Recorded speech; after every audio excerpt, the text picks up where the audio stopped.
सोचा है, आपकी जिंदगी में जो रुकावटें हैं वो किस्मत की वजह से नहीं, आपके शब्दों की वजह से हो सकती हैं। डर, मौके छूटना, रिश्तों में दूरी, ऑफिस में पहचान न बन पाना, सम्मान की कमी, ज्ञान होने के बावजूद अनसुना रह जाना, सबका एक ही कारण हो सकता है। आप बोलते क्या है नहीं, कैसे बोलते हैं। क्योंकि जिस दिन आपने अपने शब्दों को संभालना सीख लिया, उसी दिन से आपकी सोच, रिश्ते, करियर और पूरी जिंदगी बदलनी शुरू हो जाती है। नमस्कार दोस्तों, आप सुन रहे हैं किताब वाणी। आज की ये ऑडियो बुक समरी सिर्फ बोलने की कला पर नहीं, बल्कि उस बदलाव पर है जो सही शब्द आपकी सोच, रिश्ते और जिंदगी में ला सकते हैं। अगर आप मेहनत तो करते हैं, लेकिन लोग आपको समझ नहीं पाते, तो ये ऑडियो बुक समरी आखिर तक जरूर सुनिए। बोलने का तरीका बराबर जिंदगी का रास्ता। दुनिया में ऐसे लाखों लोग हैं जो ईमानदारी से मेहनत करते हैं, समय पर काम पूरा करते हैं और अपने काम में कोई कमी नहीं छोड़ते। फिर भी सवाल यही रहता है, सब लोग आगे क्यों नहीं बढ़ते? इसका जवाब मेहनत में नहीं, शब्दों में छुपा होता है। मेहनत तब तक नजर नहीं आती जब तक उसे सही तरीके से बताया न जाए। अगर इंसान के मन में अच्छे विचार हैं, लेकिन वो उन्हें साफ शब्दों में सामने नहीं रख पाता, तो उसकी काबिलियत भीड़ में खो जाती है। बोलने का मतलब ज्यादा बोलना नहीं है, बल्कि सही समय पर सही बात कहना है। जब कोई इंसान अपनी सोच, अपनी मेहनत और अपने इरादों को स्पष्ट शब्दों में व्यक्त करना सीख लेता है, तब लोग उसे सुनने लगते हैं, समझने लगते हैं और उस पर भरोसा करने लगते हैं। यहीं से पहचान बननी शुरू होती है, यहीं से मौके मिलने लगते हैं। असल में इंसान का रास्ता वही तय करता है जिस तरह से वो खुद को दुनिया के सामने रखता है, और ये सब संभव होता है सिर्फ कम्युनिकेशन स्किल से। गरीब और अमीर कम्युनिकेशन का फर्क। अक्सर लोग सोचते हैं कि गरीब और अमीर में फर्क सिर्फ पैसों या अवसरों में होता है, लेकिन असल में फर्क उनके बोलने और सोचने के तरीके में होता है। अमीर लोग अलग भाषा नहीं बोलते, वे वही सामान्य शब्द बोलते हैं जो बाकी लोग बोलते हैं। फर्क सिर्फ इतना है कि वे सोच कर बोलते हैं, अपने शब्दों में आत्मविश्वास और जिम्मेदारी डालते हैं। उदाहरण के लिए, गरीब सोच वाला व्यक्ति कहता है, चलो ट्राई करते हैं। ये शब्द असली में असमर्थता या संदेह दिखाते हैं। वो मौका लेने की बजाय सिर्फ कोशिश करने की बात करता है। अमीर सोच वाला व्यक्ति कहता है, मैं कर दूंगा। सिर्फ एक छोटा सा वाक्य, लेकिन इसमें जिम्मेदारी, आत्मविश्वास और नतीजे की प्रतिबद्धता छुपी होती है। यही अंतर उनके भविष्य को तय करता है। शब्द उनके इरादों की ताकत को दर्शाते हैं। जो व्यक्ति सोच में मजबूत है और बोलते समय अपनी सोच दिखाता है, वो अवसरों को अपने पास खींच लेता है। दूसरी ओर, जो व्यक्ति सिर्फ कोशिश करने की बात करता है या अपने शब्दों में संदेह दिखाता है, वो मेहनत करने के बावजूद अक्सर अवसरों से दूर रह जाता है। असल में शब्द सोच के दर्पण हैं। अगर आप खुद पर भरोसा रखते हैं और उसे अपने शब्दों में व्यक्त कर पाते हैं, तो लोग आपकी काबिलियत पहचानते हैं और दुनिया आपके लिए दरवाजे खोलती है। डर बोलने में नहीं, सेल्फ डाउट में होता है। हम अक्सर सोचते हैं कि स्टेज का डर, लोगों की नज़रों का डर या पब्लिक स्पीकिंग का डर हमारे अंदर होता है, लेकिन सच ये है कि असल डर हमारी आवाज़ में नहीं, बल्कि हमारे मन में होता है, यानी सेल्फ डाउट।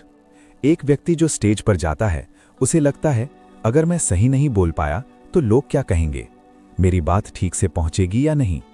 ये सवाल उसके मन में डर पैदा करते हैं। आवाज़ कांपने लगती है, हाथ ठंडे हो जाते हैं और शब्द उलझ जाते हैं। लेकिन जो इंसान समझ लेता है कि डर शब्दों में नहीं, सोच में है, वो इसे हराया जा सकता है। सच्चाई ये है कि परफेक्शन की तलाश अक्सर डर को बढ़ाती है। जो इंसान खुद को साबित करना चाहता है, वो और नर्वस होता है।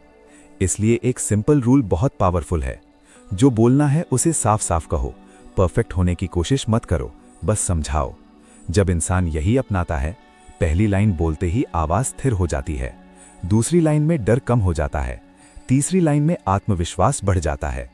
धीरे धीरे यही सेल्फ कॉन्फिडेंस उस इंसान को स्टेज, मीटिंग या पब्लिक स्पीकिंग में लीडर बना देता है। याद रखें, डर कभी बाहर से नहीं आता, ये हमेशा हमारी सोच और खुद पर शक से पैदा होता है। स्किल से जॉब मिलती है, कम्युनिकेशन से प्रमोशन। कई बार हम मेहनत और स्किल को ही सफलता का आधार मान लेते हैं, लेकिन सच्चाई ये है कि नौकरी पाने और तरक्की पाने में फर्क बहुत बड़ा है। मान लीजिए दो दोस्त हैं, रोहित और समीर। दोनों की पढ़ाई एक जैसी, दोनों की मेहनत बराबर, दोनों ने एक ही कंपनी ज्वाइन की। काम में फर्क नहीं था, लेकिन 5 साल बाद साफ अंतर दिखने लगा। रोहित हमेशा काम करता रहा, पर मीटिंग में बस चुपचाप बैठता। समीर ने काम सिर्फ पूरा नहीं किया, बल्कि उसे दूसरों के सामने समझाया और प्रेजेंट किया। जब बॉस पूछता, इस प्रोजेक्ट का नेक्स्ट स्टेप क्या है, रोहित कहता, जैसा टीम बोलेगी।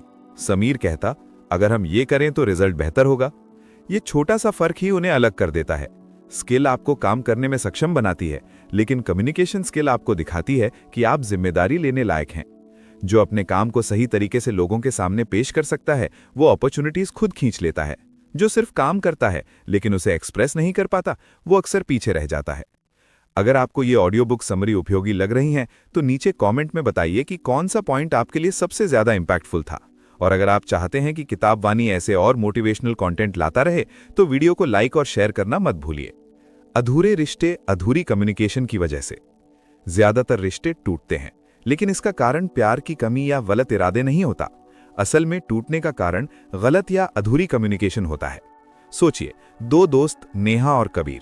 उनकी दोस्ती सालों पुरानी थी, बातें कम होती थीं, लेकिन भरोसा पूरा था। फिर एक दिन नेहा ने बस एक लाइन कह दी, तुम्हें कभी किसी की परवाह नहीं होती। कबीर चुप हो गया। उसने सफाई नहीं दी, नेहा ने सवाल नहीं किया। वाक्य छोटा था, पर असर बहुत बड़ा। दिन बीतते गए, बातें कम होती गईं। दोनों ने सोचा कि सामने वाला खुद समझ जाएगा, लेकिन समझ कभी बिना शब्दों के नहीं आती। काफी समय बाद जब उन्होंने खुलकर बात की, तब पता चला कि वही एक छोटा सा वाक्य कितना बड़ा मिसअंडरस्टैंडिंग पैदा कर सकता है। सिर्फ सही शब्दों की कमी ने दोनों को अलग कर दिया। इस कहानी से यह स्पष्ट है कि एक गलत शब्द रिश्ते में दरार डाल देता है, एक सही शब्द सालों की दूरी मिटा सकता है। रिश्ते अधूरे नहीं होते, सिर्फ कम्युनिकेशन अधूरी होती है। हर बार बोलना जरूरी नहीं, साइलेंस की ताकत। हम अक्सर सोचते हैं कि अच्छा कम्युनिकेटर वही है जो हमेशा बोलता रहे, लेकिन असल में सबसे मजबूत कम्युनिकेशन अक्सर चुप्पी में होता है। एक कहानी सोचिए, ऑफिस की मीटिंग में गलती हुई थी और सभी की निगाहें एक ही व्यक्ति पर टिकी थीं, आरव। अधिकांश लोग उस स्थिति में खुद को बचाने के लिए लंबा जवाब देते, लेकिन आरव चुप रहा। उसने बहस नहीं की, आवाज ऊंची नहीं की, बस अपने फैक्ट्स और डेटा को सामने रखा। मीटिंग खत्म हुई, किसी ने तालियां नहीं बजाईं, लेकिन अगले दिन मैनेजर खुद आया और कहा, कल तुम्हारी चुप्पी ने बहुत कुछ साफ कर दिया। आरव ने समझा कि अगर वो बोलना शुरू किया होता तो मामला उलझ जाता। चुप रहकर उसने सिचुएशन को खुद बोलने दिया। सिर्फ साइलेंस ही नहीं, बल्कि समझदारी और सही समय पर चुप रहना कम्युनिकेशन का एक शक्तिशाली तरीका है। याद रखें, हर बात पर बोलना जरूरी नहीं, सही समय पर चुप रहना अक्सर सबसे प्रभावशाली संदेश देता है। जो खुद को बेचना जानता है, वो कभी बेरोजगार नहीं होता। अक्सर लोग सोचते हैं कि नौकरी पाने और पब्लिक स्पीकिंग में सफल होने के लिए सिर्फ नॉलेज ही काफी है, लेकिन हकीकत यह है कि नॉलेज अकेला काफी नहीं होता, बल्कि उसे सही तरीके से पेश करना आता है या नहीं, वही फर्क डालता है। एक उदाहरण सोचिए, विवेक का इंटरव्यू। विवेक को सभी टेक्निकल क्वेश्चंस पूरी तरह याद नहीं थे, लेकिन उसने हार नहीं मानी। पहला सवाल आया, क्या आपके पास इस रोल का अनुभव है? विवेक ने ईमानदारी से कहा, डायरेक्ट एक्सपीरियंस नहीं है, लेकिन सीखने की आदत है और जिम्मेदारी लेने से डरता नहीं हूं। दूसरा टेक्निकल सवाल आया। वो पूरा जवाब नहीं जानता था, पर घबराया नहीं। बस उसने कहा, इस हिस्से में मैं नया हूं, लेकिन अप्रोच ये होगी और मैं सीख कर डिलीवर कर सकता हूं। पैनल ने देखा कि ज्ञान तो सीमित था, लेकिन जो आया उसे कॉन्फिडेंस और क्लैरिटी के साथ कहा गया। शाम को कॉल आया, कांग्रेचुलेशंस, यू आर सिलेक्टेड। इस अनुभव से यह साफ हुआ कि नॉलेज आपको रोल के लिए क्वालिफाई करती है, कम्युनिकेशन आपको चुनाव और पसंद किया जाने लायक बनाती है। जो व्यक्ति खुद को सही तरीके से पेश करना जानता है, वो कभी बेरोजगार नहीं रहता। कम्युनिकेशन का मतलब नो बोलना भी आना चाहिए। अक्सर हम सोचते हैं कि अच्छा कम्युनिकेटर वही है जो हर बात पर हाँ कह दे, लेकिन असली कम्युनिकेशन स्किल ये भी सिखाती है कि कब ना कहना है। सोनू की कहानी सोचिए, वो हमेशा दूसरों की मदद करता था, हर काम के लिए हाँ कह देता था, ऑफिस में भी, घर में भी। शुरुआत में सब खुश थे, लेकिन धीरे धीरे वो थक गया। लोग उसकी मेहनत का फायदा उठाते रहे, पर उसे रिस्पेक्ट कम मिली। एक दिन किसी ने फिर कहा, तुम ये भी कर दोगे ना? सोनू ने गहरी सांस ली और कहा, नहीं, ये मेरी जिम्मेदारी नहीं है। कमरा शांत हो गया, कोई गुस्सा नहीं हुआ, कोई नाराज भी नहीं हुआ। लेकिन उसी दिन सोनू ने जाना, जो हमेशा हाँ कहता है वो थक जाता है, जो सही समय पर ना बोलना जानता है उसे लोग इज्जत देने लगते हैं। धीरे धीरे सोनू ने बैलेंस सीख लिया, जरूरत पर हाँ और जरूरत पर ना। आज वो कम काम करता है, लेकिन सही काम करता है, और लोग अब उसकी बात सुनते हैं। खुद से सही बात करना, दुनिया बदलने की शुरुआत। हम अक्सर दुनिया की आवाज़ को ही अपना मार्गदर्शन मान लेते हैं, लेकिन सबसे बड़ा असर हमारी खुद की अंदर की आवाज़ डालती है। अनुज की कहानी सोचिए। बाहर से वो शांत और रिजर्व था, लेकिन अंदर रोज एक इंटरनल लड़ाई चलती थी। एक आवाज़ कहती थी, तू नहीं कर पाएगा। दूसरी कहती थी, लोग मुझसे बेहतर हैं। तीसरी कहती थी, गलती हुई तो क्या होगा। हर काम शुरू करने से पहले ये सेल्फ डाउट उसे रोक देता था। वो कोशिश करता, लेकिन आधे रास्ते में खुद ही रुक जाता। एक दिन उसने पढ़ा, तुम जैसे खुद से बात करते हो, दुनिया भी वैसा ही व्यवहार करती है। उसे एहसास हुआ कि अगर अंदर की आवाज़ सकारात्मक नहीं होगी, तो बाहरी दुनिया भी उसे सीमित ही देखेगी। तब उसने बदलाव शुरू किया। गलती हुई, मैं सीख रहा हूं। डर लगा, धीरे धीरे ठीक हो जाएगा।